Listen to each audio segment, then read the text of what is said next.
ভারত নিয়ন্ত্রিত জম্মু ও কাশ্মীরের পেহেলগামে মঙ্গলবার যখন ভয়াবহ হামলা এবং হত্যাযজ্ঞ চলছিল, শত শত পর্যটকরা প্রাণ বাঁচাতে দিক বিদিক ছুটছিলেন।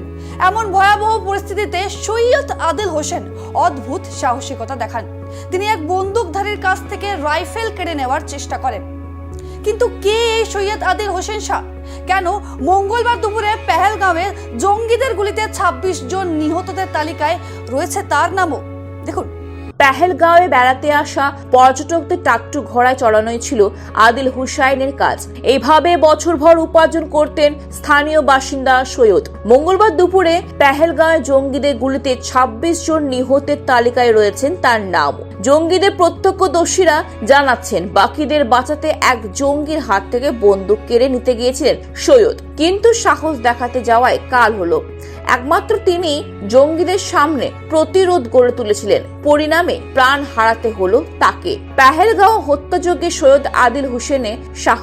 পেহেলগাঁওয়ে বেড়াতে আসা পর্যটকদের টাট্টু ঘোড়ায় চড়ানোই ছিল তার কাজ। তিনি পেহেলগামে গাড়ি পার্কিং এলাকা থেকে পায়ে হাঁটা পথে যাওয়া যায় এমন বৈশারণ ময়দানে পর্যটকদের তার ঘোড়ায় করে নিয়ে যেতেন। এইভাবে বছর ভর উপার্জন করতেন স্থানীয় বাসিন্দা সৈয়দ। মঙ্গলবার দুপুরে পেহেলগাঁওয়ে জঙ্গিদের গুলিতে 26 জন নিহতের তালিকায় রয়েছেন তার নামও। সেই দিন তিনি একজন পর্যটককে সেখানে পৌঁছে দিয়ে তারই নিরাপত্তার জন্য এক জঙ্গির ওপর ঝাঁপিয়ে পড়েছিলেন অস্ত্রধারীদের সামনে।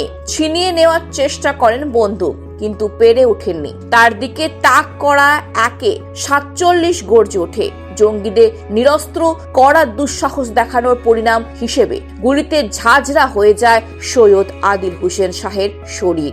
সৈয়দ আদিল ছিলেন তার পরিবারের একমাত্র উপার্জনক্ষম সদস্য।